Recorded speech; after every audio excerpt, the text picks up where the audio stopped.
So here at the background, you can see Srila Gurudeva's room in Lahta. If you meditate to it, you will feel the attraction to Krishna. Well, I failed to do so, but you can try. So, Sahadev Prabhu, could you please tell us a bit how is your celebration of Gaura Purnima is going on? Maybe you can inspire us with something. Satya Sundar Prabhu yesterday, he said that Gaura Purnima is like wedding in Tatarstan. First day, second day, third day. And we know that in Vaishnavism, that for us Russian people, any celebration is first of all is the celebration of the stomach. But we know that Vaishnavas they are so holy, they cannot even think about the food. They just try to serve. And we who are not Vaishnavas, we try to do something like secretly. And yesterday we were chanting the shlokas dedicated to Lord Sri Chaitanya Mahaprabhu, but just the day before we got snow, so it was hard for us to imagine that it's springtime. And the atmosphere was very home-like. We didn't have Indian style long hours of kirtan. And we tried to draw some golden mood with AI. Just to imagine that it's there. Now we can remember about Raghunath Das Goswami's prayer, where he says that when the holy place is left by the Vaishnavas, then we can remember about the Vaishnavas, but we can never go back to that time. So it's the time for separation. And everyone who had some connection with previous great parikramas, with Govinda Maharaj, those who had this connection, they should try to share this feeling. We didn't have connection with Shilshidhar Maharaj or Swami Maharaj, means not personally, but should try to share what we have. And the temples are not to be sheltered from the rain, or just to be there, or just have just the deity worship.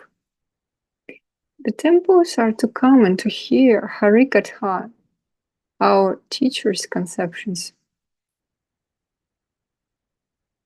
Yesterday I gave a deep ontological talk.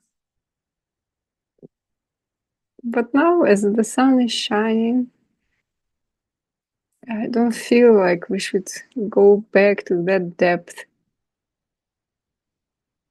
Maybe if I'm in the temple room, I will get in the proper mood, but now my mood is too good for a high philosophy. So by the grace of the Lord, everything went well. Everyone sang, and now today everyone will take some prasadam as well.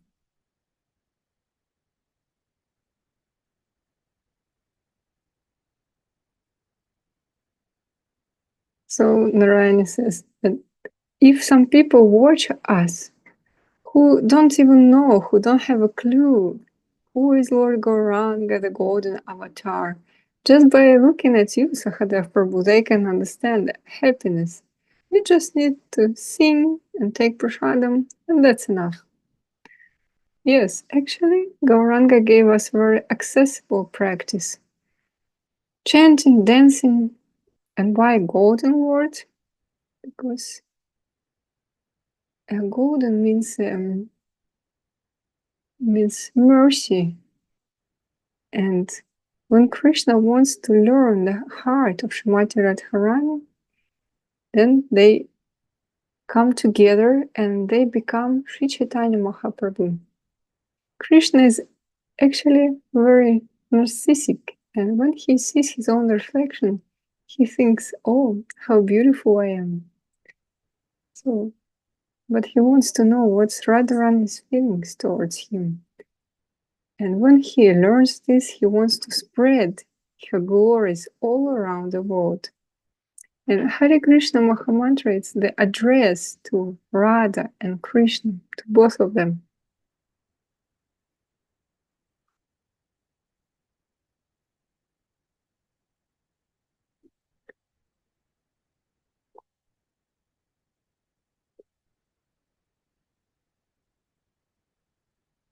So why don't we chant directly Radha? Well, the address, direct address to Vrindavan, to Srimati Radharani, should be very respectful. In some religions, it is said that don't mention the name, the holy name, in vain. In our organization, we do not have any cafes named Radha or anything like that. It's a very sacred name. Yesterday we sang those shlokas,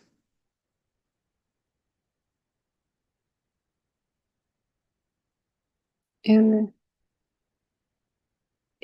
it was said that even some man who doesn't know anything, he can participate in chanting the holy names. And this will give him access to something that wasn't accessible even during other yugas. So Sri Chaitanya Mahaprabhu, he gives something that's for everyone, but at the same time, it's something very sacred, very confidential. Even as we heard yesterday, even Srila Sridhar Maharaj and Srila Bhaktivinoda Thakur learned gradually, accepted gradually that the conception of Srimad Mahaprabhu, the conception of Krishna in the center, everything is by the grace of our gurus, by the grace of Lord Nityananda.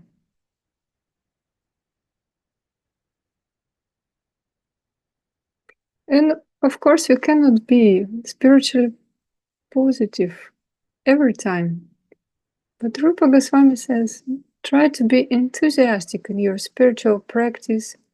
Try to be stable.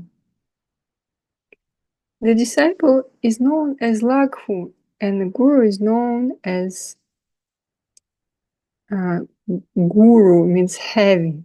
So disciple is very dependent. He's moody, his will is not firm. Your mood may vary depending on weather. And the material world is always trying to absorb us in itself. But what should we try to do? We should try to be on some subtle plane. If you want to taste some dish, you should eat a lot of it. So if you watch the news for 3 hours in a row, you can understand.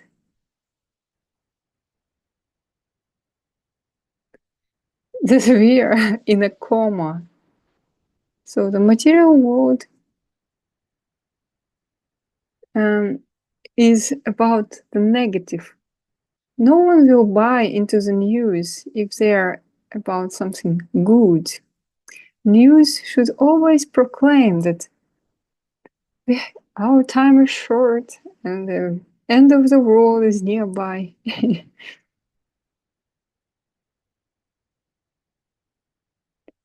So our attitudes must be such that towards such things as news, etc., we should not take it seriously, but if we have to watch it, we have to watch it like a cinema, taking popcorn, not with a series. attitude. And we have a very nice site, harekrishna.ru. And there are very great lectures of Srila Guru Maharaj, of close associates of Govinda Maharaj, such as Srila Vaishnava Maharaj. So you can go there and hear from our gurus directly. Thanks to the efforts of Srila Avadut Maharaj, all these lectures are recorded, and we can hear from Srila Goswami Maharaj, and his lectures are much, much more deep than mine.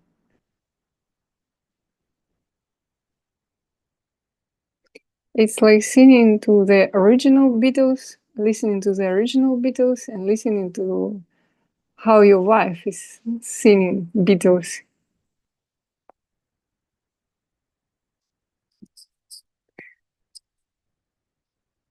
Yes, of course. Sometimes we just think that we understand something, but our good fortune is that we have such people who can explain us. Dear friends, if you have any questions, please raise your hand or type in the chat.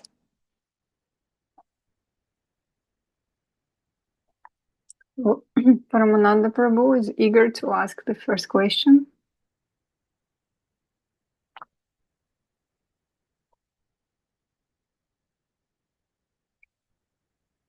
Sahadev Prabhu, my dandavats to you and to Vartatham. Very nice to see you there. Oh, I just learned that we have two lights, orange and saffron.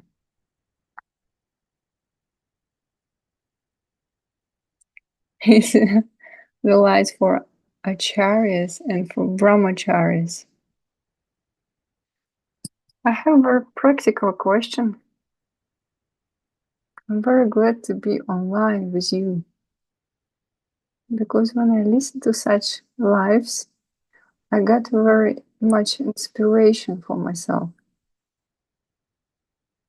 And whatever you say, it's based on your inner realizations. Several years ago, we had a question about the altar.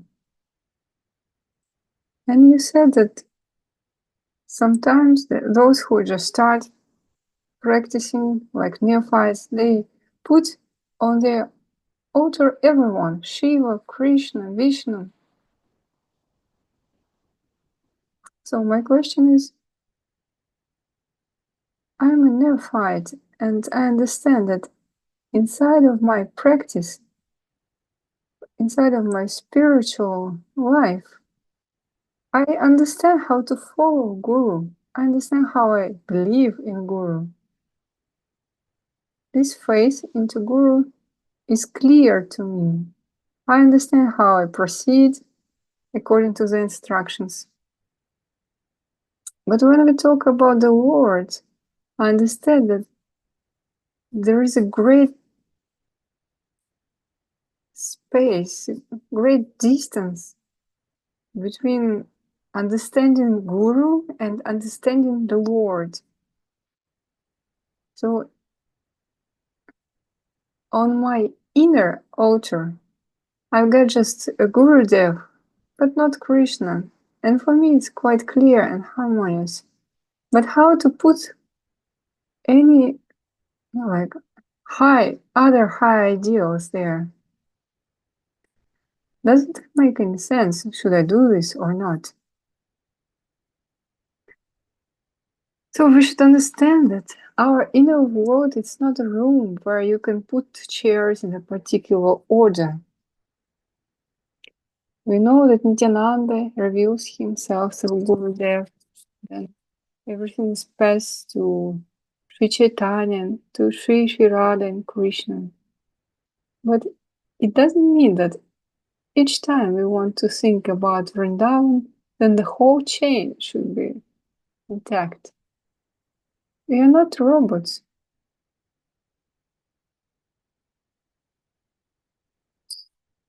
So each person has his own settings.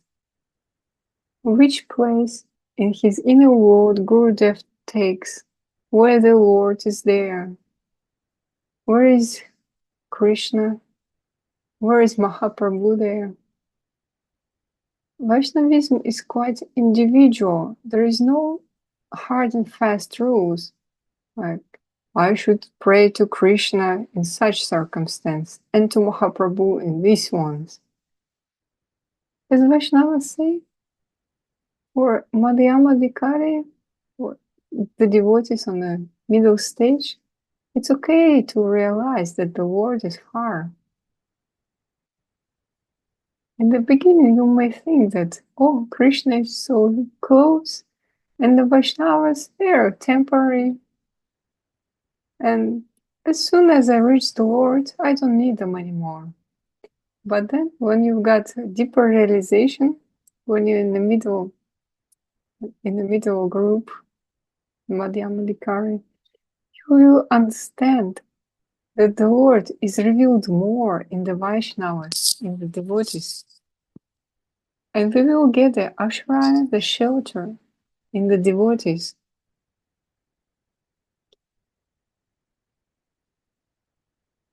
But it doesn't mean that from now on we should never address Krishna and we always pray to Guru.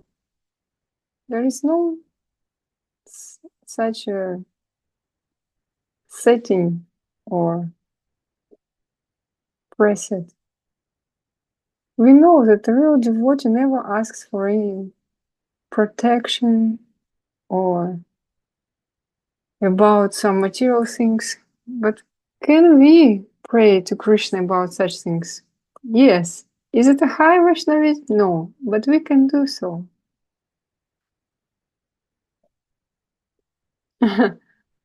As Bhaktivinoda Thakur says, Krishna is so unique that you can even quarrel with him. You can argue with him, asking him, why do I have such karma? Yes, it's not a high Vaishnavism, but it's acceptable. We are not like sect where your inner world should be strictly organized.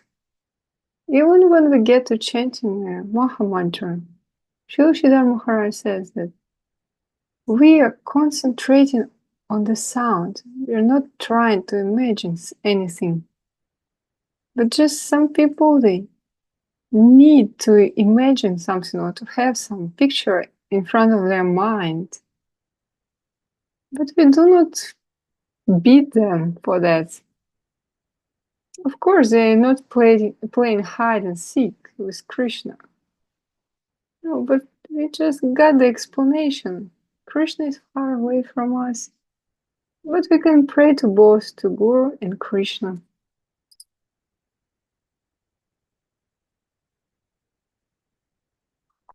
But of course, we are remembering that a higher standard is Guru, closer to us, and Krishna is the Lord.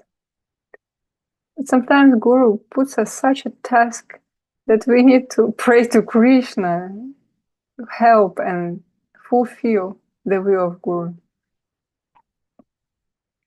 Srimati Radharani is a very sacred. We try not to address her directly. But some neophytes, until they learn this, they might be addressing her. So please pray, address the Lord, ask him for something, and chant your japa. I hope this is satisfying.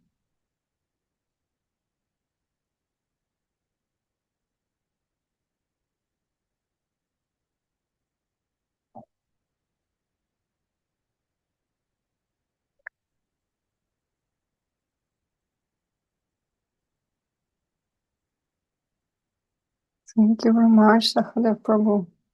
Got some more questions in addition.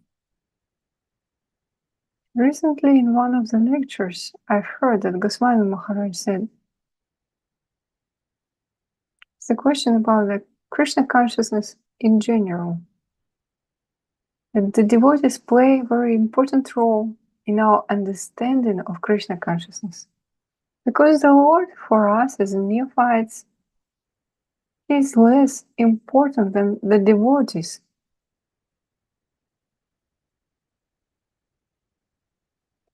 Therefore, I have a question. What's the criterion of my Hare Krishna?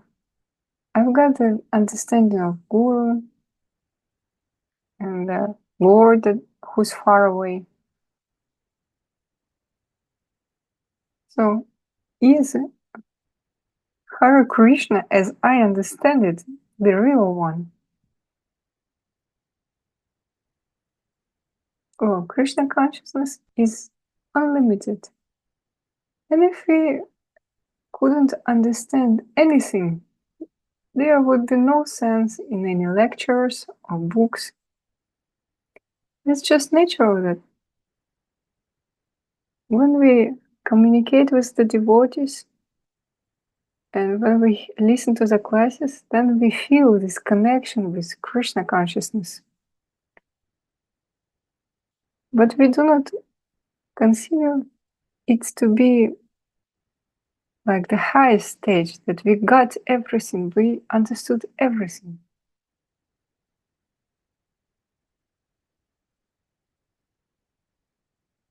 So the most important criterion is that whether our guru is satisfied or not, whether devotees are happy with us or not.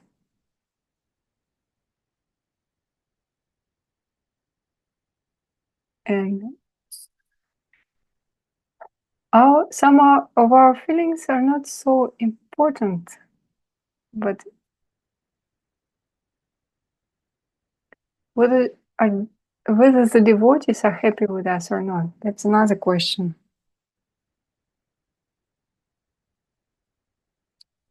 So the most important thing is whether the guru is satisfied, and then secondly, whether the Vaishnavas are grateful to you that you help them. And less important is whether you're chanting your japa loudly or you're fasting.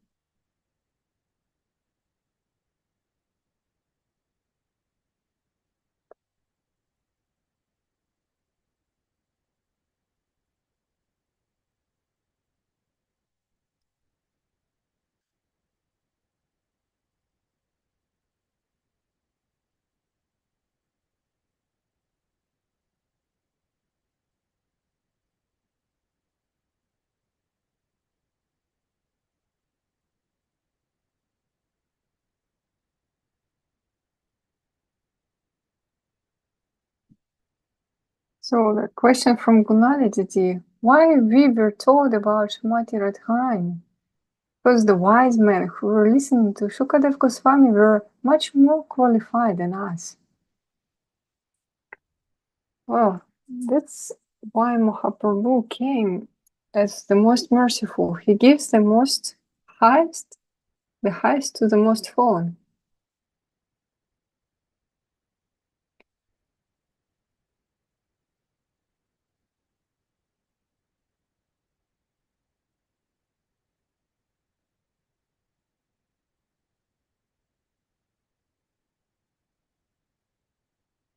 And those wise men who were listening to the Bhagavatam, we can say that it was not the time to reveal the personality of Srimati Radharani. It was not the will of the Lord to reveal her personality. We cannot say that those wise men are lower or they're not appropriate wise men. No. Those wise men, they listened to Shukadev Goswami and then they got other bodies in the line of Gauranga Mahaprabhu and everything was okay with them when the time was right.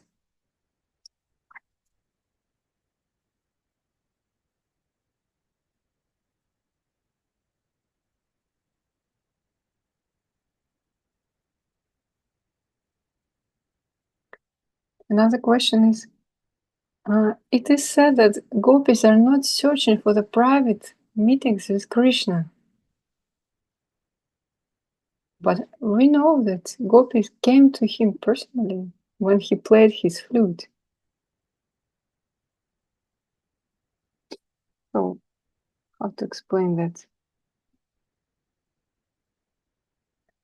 Well, many gopis, they have such a desire, but because their hearts are so dignified, they are not trying to substitute Srimati Radharani, and they keep such desires to themselves.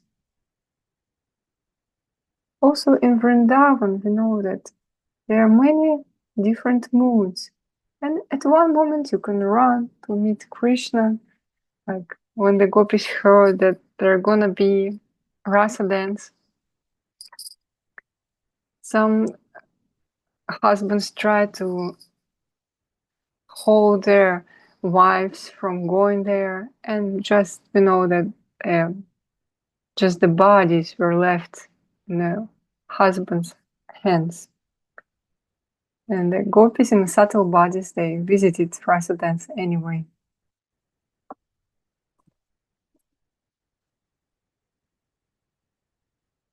And we know that the mood of the spiritual world resident, it's different. They want to serve each other, not to get the first place, to be in the first place. And indeed, everyone is searching for Krishna. You cannot abstain from that. But we know that not all people realize that actually they're looking for Krishna. To really understand that we need Krishna, it's a long, long way. Because Krishna is far away from us. But when you gratify your senses, you get the quick dopamine. It's like you're taking sweet and you are happy at once. So the whole material world is a quick dopamine. You take something, take a bottle of champagne, and then the Rasa Lila happens, so to say, so-called Rasa Lila. But we are going to be satisfied only in connection with Krishna. So we are actually taking food from different sources, from different plates, here and there. And we like Krishna consciousness as well. And the Krishna consciousness, Maya consciousness, everything is very attractive for us, especially in spring.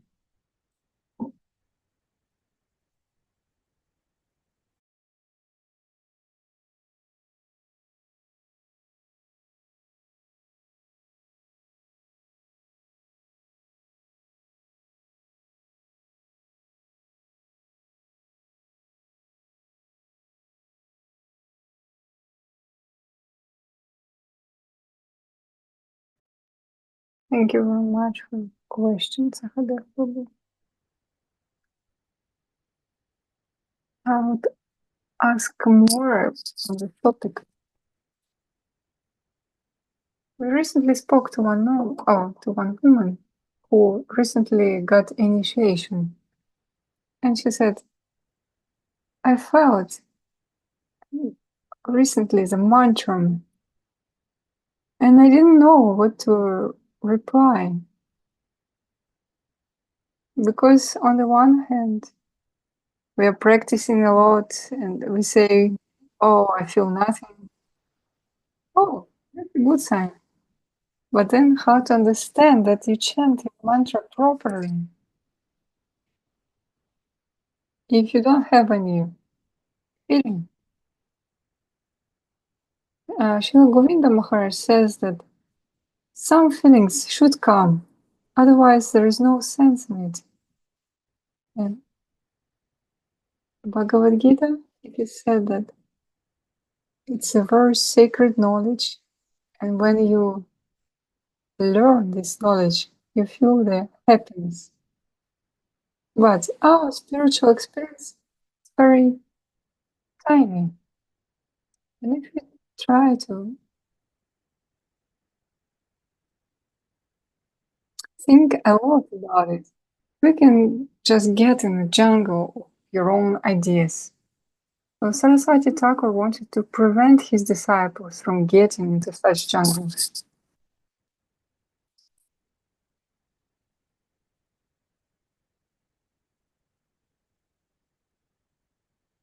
We learned that a very bright taste is at the beginning of our practice and a deepened taste at the end of our practice when you're an advanced devotee. But in the middle of the path, it's hard to feel anything. And here we should rely on the will of the Lord and the devotees, association with the devotees. There is no mystic formula, actually.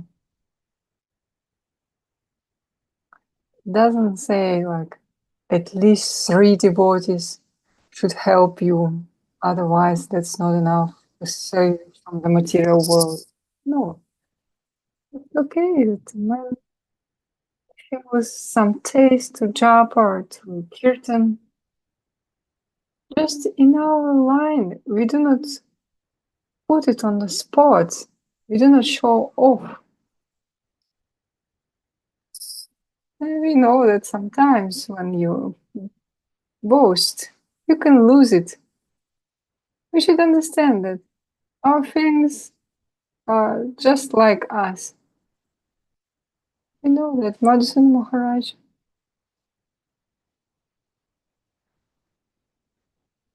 sometimes he could ask us these questions like, how do the deities feel today?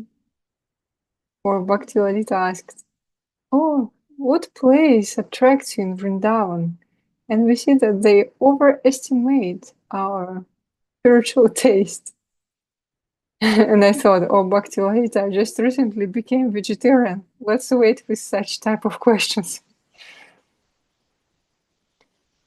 So the high Vaishnavas, they think that we achieved everything already. Oh, we are on the way. We should have this quiet joy. We should cultivate it and experience quiet happiness. Yeah, it's like between 2 poles, the pole Sahaja and, well, I can say this. We just like to fight something. But you should understand that to become a real Sahaja or real offender, you should try hard actually. But we are like cosmonauts. And it's not that terrible actually. We are not Christians, as Bhakti Sharanga Goswami Maharaj said. We're not thinking all the time about how not to commit sin or something like this.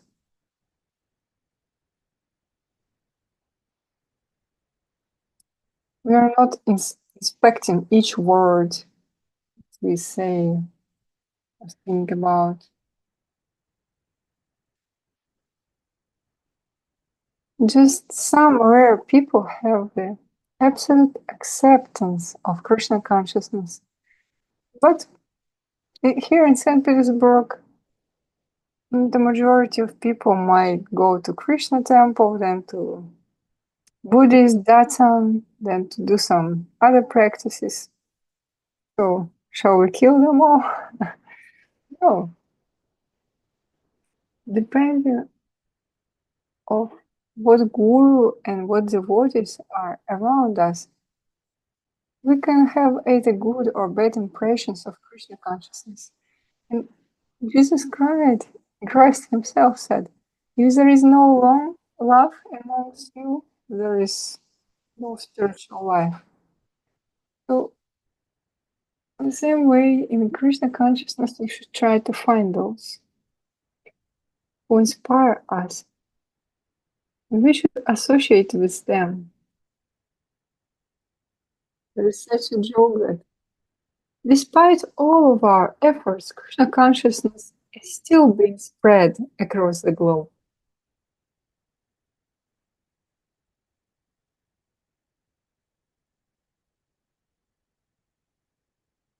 Okay, just remind me that you can raise your hand, type in the chat.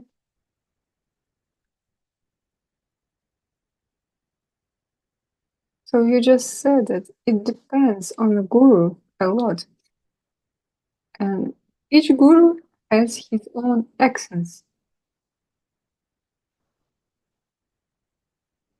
What if a disciple does something after listening indirect instructions from his guru?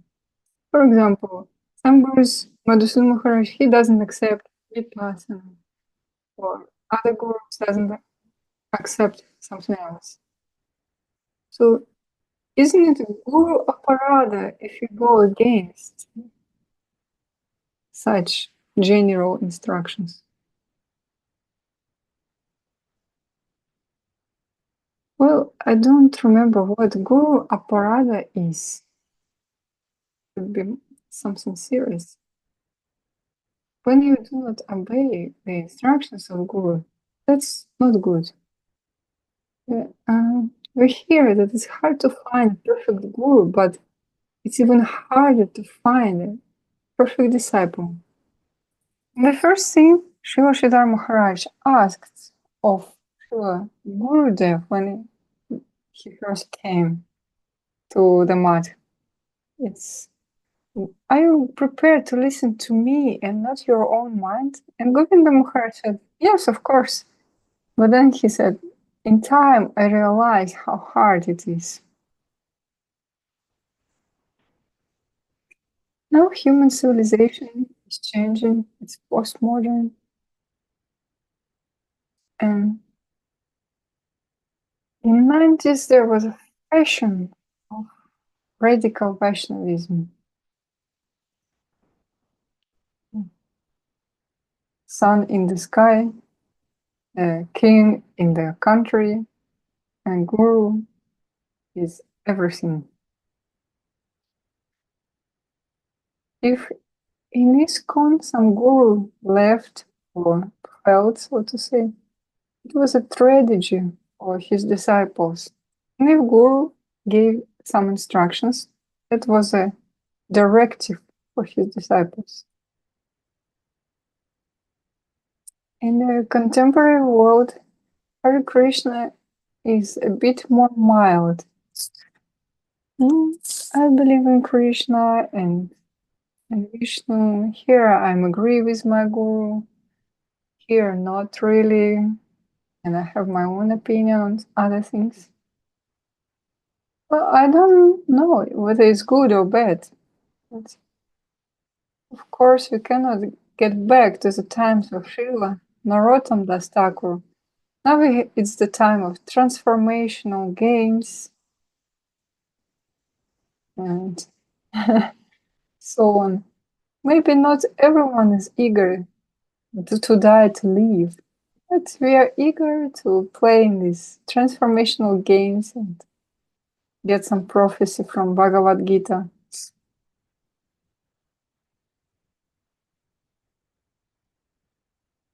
But if you're serious towards Vaishnavism, then you should try to accept the view of your guru seriously. And he is not a decoration.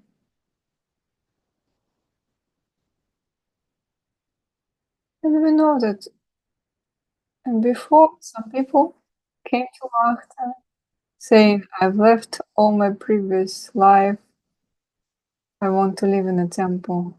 Now it's not likely to happen. Now maybe young people cannot even read. We'll see how it goes. But if someone wills to practice Vaishnavism, the instructions of the guru should not be something that's recommended, but something that should be very of the utmost importance for you.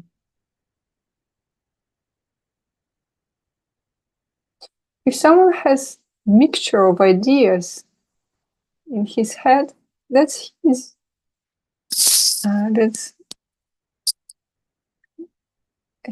own affairs with his guru and other devotees.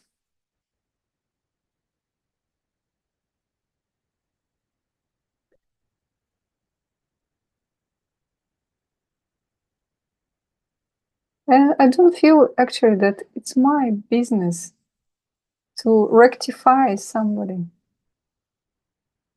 When we had this samurai exhibition, everyone was reading Bushido, the path of samurais. Everyone survived. Bhakti won, after all. So if I'm giving talk, then I can try to answer some questions and to put things in order. But otherwise, I'm not trying to fix other people's minds. Narayana says, I think that the most difficult thing to follow the middle path. Well, you should understand also that we have conservative gurus like Madhusudan Maharaj or Sridhar Maharaj. Gurudev Govinda Maharaj was unique. He was combining different paths. Avadut Maharaj, Swami Bhaktivedanta Maharaj Prabhupada, they were quite experimental, trying different formats, whether it will play out or not.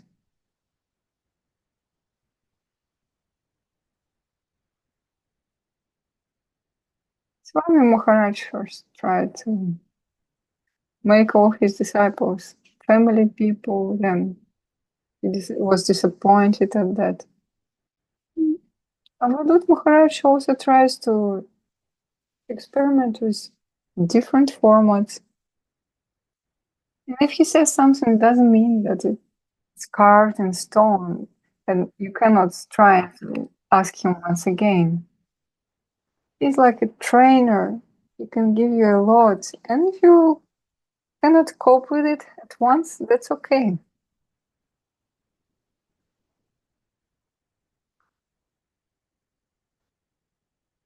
If you follow some other gurus, more conservative, you will be maybe in more stable Krishna consciousness.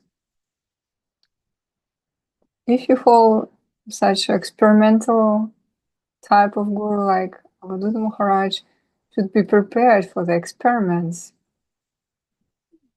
Everything is going to be very dynamic.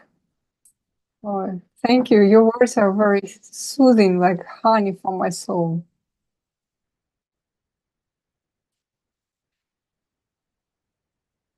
And for me, this Zoom is not in vain anyway already. So I want to make more people happy. So let's listen to the Namarupa's question.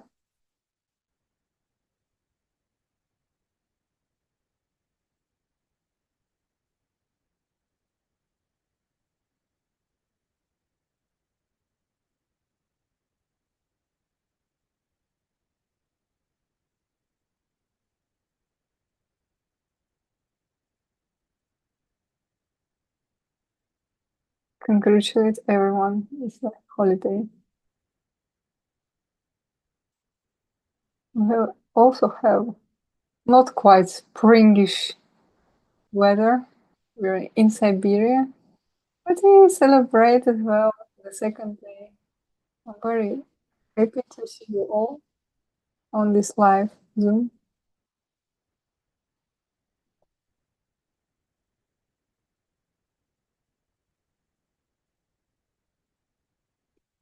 How to save yourself from the illusion in an ordinary life. If you do not live in a temple, well, maybe temple people would appreciate this answer as well. But if you live your ordinary life, well, that's what Namahat is for. Site harekrishna.ru and our books, because it's obvious that we cannot save ourselves. We need some connection with the flow, with the current. Very auspicious to visit the namahadas, the temples weekly.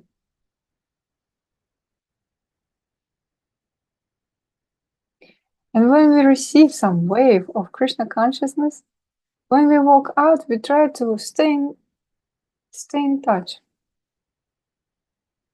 And passive sadhu sangha is the books. When you're at home, you should maybe have author books, listen to the talks, read the scriptures, and that helps us to lift ourselves from this ordinary life. Very auspicious if you have friends, devotees.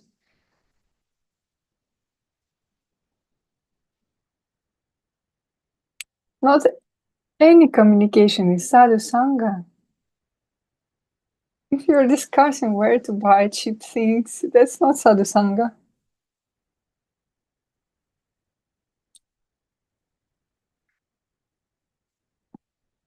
It should be about the spiritual things, about the service.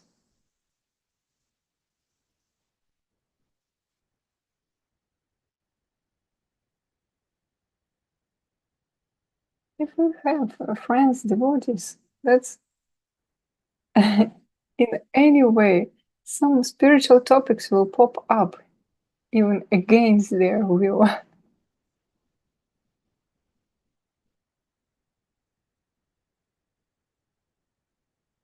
So we still have 5 questions.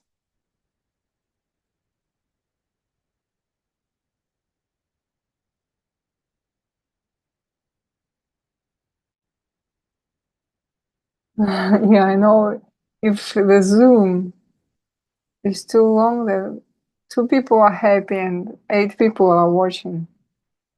How much time is left?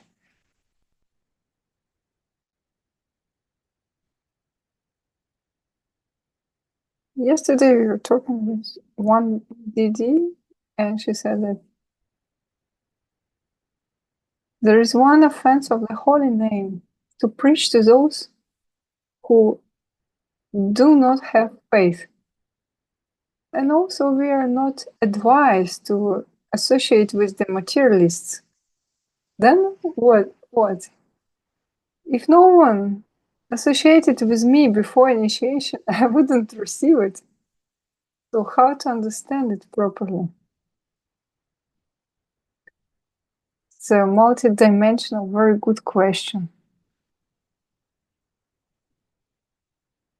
It's important to understand that when we try to associate with someone or preach to them, we do not have this indication how much this person is open to Krishna consciousness. If we know in advance that some person is negative towards the devotees and Krishna consciousness, he doesn't want his soul to be saved by us.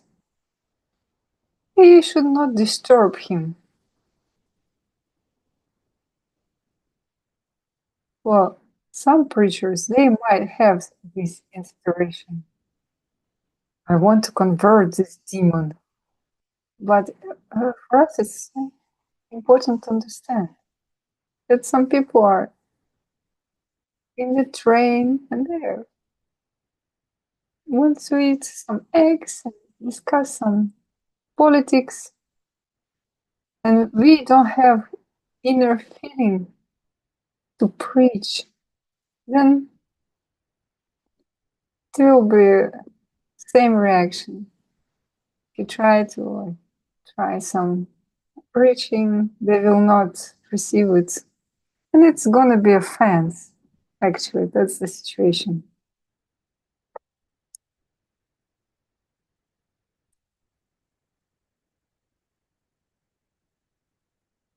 So if we feel that we are not strong enough to convert someone, and we know that those people are deeply not interested in Krishna consciousness, we will not preach to them.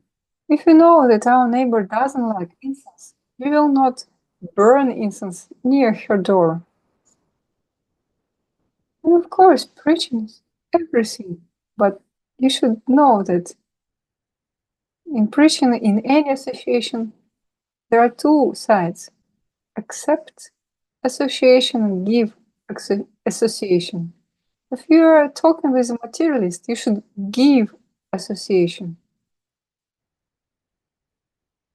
You should not sit and listen how people tell you there is no God, you better find a job, etc.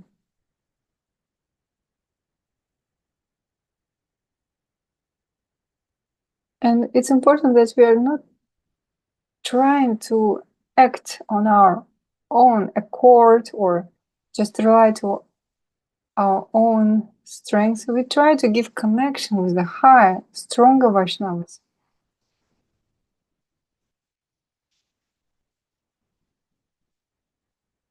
We know that one devotee, he's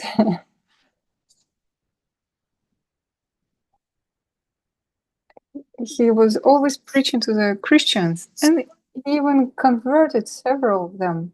But then he became a Christian himself. We know that we can invite some people to the festivals, to our temples, and not to try to personify yourself a whole load of spiritual knowledge. So first point, that you should give association, not the take association, and you should give connection with the holy scriptures and gurus.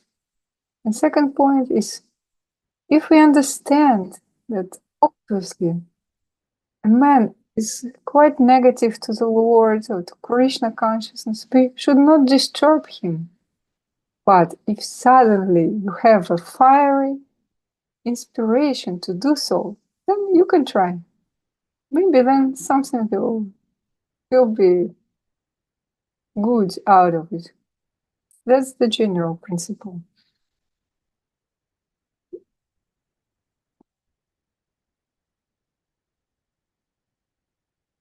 So we're trying not to take material association, but to give a spiritual association.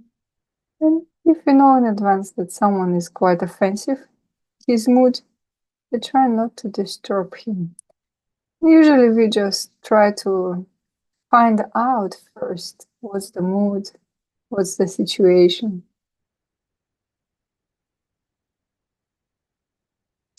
Sometimes it happens that even quite negative people, after taking prasadam, they might soften. Or if your wife became Krishna conscious and still behaves well, then you might become interested. So you shouldn't force Maha-mantra and Hare Krishna upon others.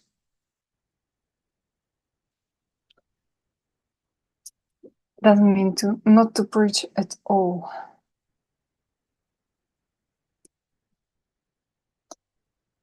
So yes, in general, if we feel that people do not want to listen to us, we will not shout Mahamantra from behind the wall. We will not press them.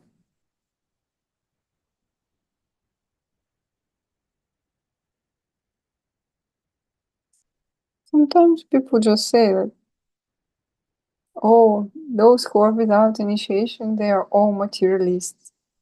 But then I get to go to job, and then with whom should I associate?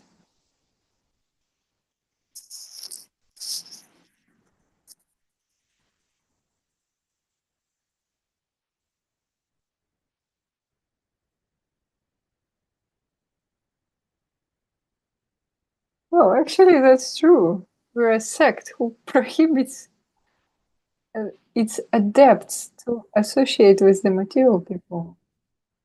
But we are not such big fanatics. And also, there are several types of people, of materialistic people. One is like negative, against Krishna consciousness. Another group of people might be neutral or interested, and with this group you can interact. But if we associate with those who are looking for the bad qualities in devotees, who doesn't believe in the Lord, etc., then this association can do harm to ourselves. That's true. And we should avoid such people because the faith is a very fragile flower, especially if you are a neophyte, and we are all neophytes. It's a very subtle being, the flower of faith.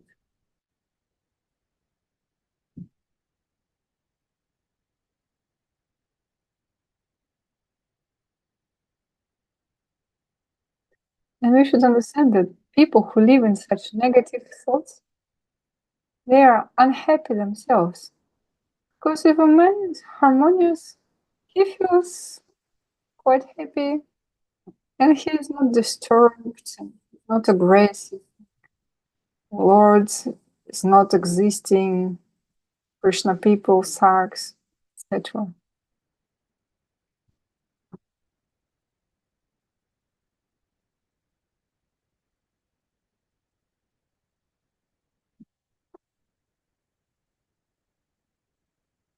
It's important to understand, even in psychology, if you meet people who doesn't appreciate what you do or who do not value what you do for them, you should avoid such people.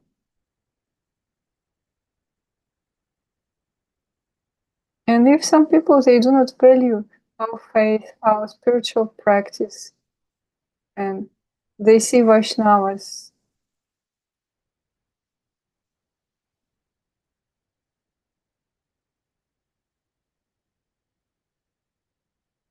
they see Vaishnavas as not connected to something spiritual. Vaishnava Paratha means it's to not to recognize the connection with the divine of this particular person. So such people are unhappy themselves. And if we associate with them, we will become unhappy ourselves. Well, you can tell the truth. I'm a material person. I want to go to Turkey. I want to get a job, and so on. But that's not going to be a Vaishnava aparat. You shouldn't commit any aparats. You don't need to offend anyone. You just do what you do. But don't offend the Vaishnavas.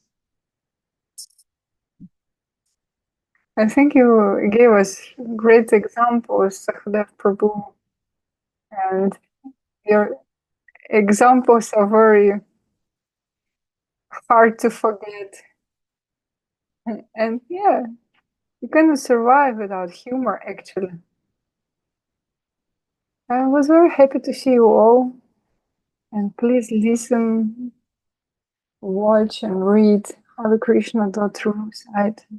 Have many material of our teachers there. Don't stop on listening just our lectures.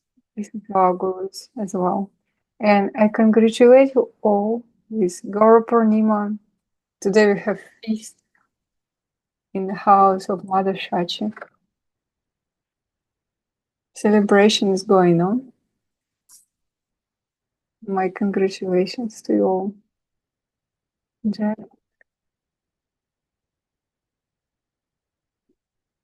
Just remember that you can share this recording with your friends. You can send this link to whoever is interested. You can find these links in the chat in different languages.